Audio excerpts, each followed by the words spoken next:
Assalamualaikum warahmatullahi wabarakatuh.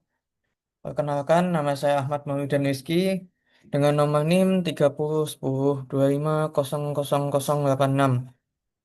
Di dengan SGD itu SGD 4. Di sini saya akan memberikan tugas susulan saya karena izin pada LBM karena izin pada pertemuan web anatomi LBM 2 pertemuan pertama. Ya, di sini saya akan membahas tentang osternum. Pertama, saya akan menjelaskan tentang apa sih tentang definisi dan fungsi sternum. Nah, pertama tentang definisi dulu. Definisi sternum adalah tulang pipih yang panjang terletak di garis tengah dinding dada bagian depan atau biasa disebut anterior thorax. Karakteristik. Karakteristiknya memiliki bentuk menyerupai pedang pendek dan berfungsi utama untuk melindungi organ vital toraks yaitu jantung, paru-paru, dan pembuluh darah besar. Dan sebagai tempat melekatnya tulang rusuk atau bisa disebut costae dan tulang serangka yang bisa disebut clavicula. Nah, eh sternum itu memiliki tiga bagian utama, yaitu yang pertama dari atas ini ya. Yang pertama itu manubrium sterni, bagian paling atas.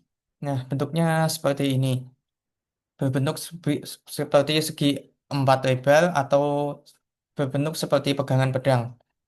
Nah, yang kedua itu ada corpus sterni yang panjang ini. Bagian bagian tengah yang paling panjang dan pipih.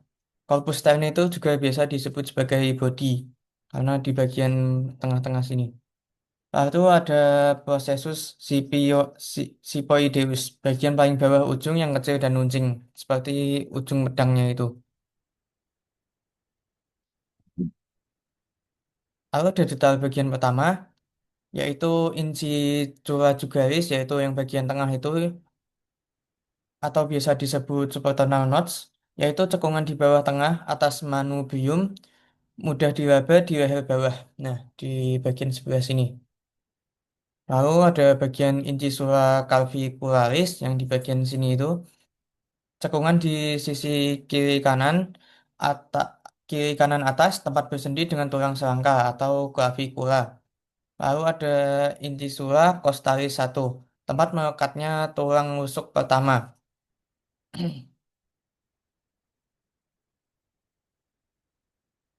Nah, sekarang kita lanjut ke persendian manubrium dan corpus. Syncondiosis manubriosternalis. Pertemu yaitu garisnya ini itu sebagai pertemuan antara manubrium dan corpus sterni. Manubrium sini dan corpus sterni sini. Pertemuan ini signifikan klinis dapat diraba sebagai benjolan melintang di dada. Nah, penanda letak tulang rusuk kedua, kosta atau biasa disebut kostae. Lalu sebagai titik referensi penting dalam pemeriksaan fisik atau auskultasi jantung.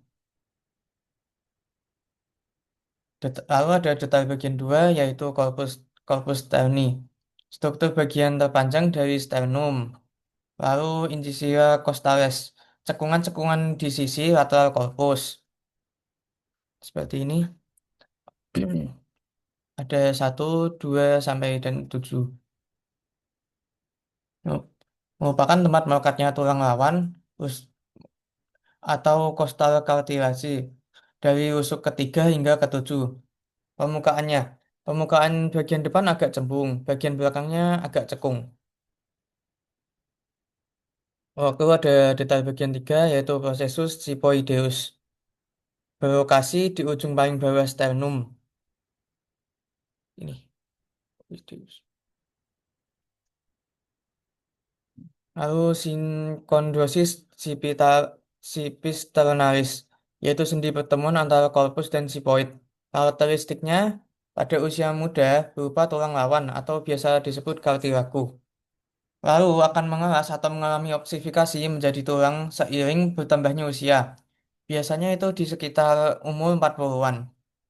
Nah, lalu ada catatan penting, yaitu titik patokan untuk kompresi dada atau CPL atau LGP agar tidak patah dan masuk organ dalam seperti hepar atau hati.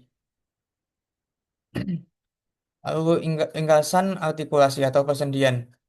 Berdasarkan gambar, sternum menjadi tempat persendian bagi cavicula, yaitu pada incisura cavicularis. Lalu costae 1. Costae 1 ini menempel pada sisi lateral manubrium. Lalu costae 2 menempel tepat pada sambungan angulus sterni. Lalu costae 3 sampai ke 7 menempel pada sisi lateral corpus sterni. Nah, kesimpulannya dari PPT ini, sternum dari manubrium, corpus, dan sipoid. Kedua memiliki landmark penting yaitu incisura jugularis dan angulus sterni. Lalu yang ketiga berperan krusial dalam perlindungan organ dan mekanika pernapasan. Nah, terima kasih sudah mendengarkan dan lihat PPT saya. Maaf bila ada salah-salah kata. Assalamualaikum warahmatullahi wabarakatuh.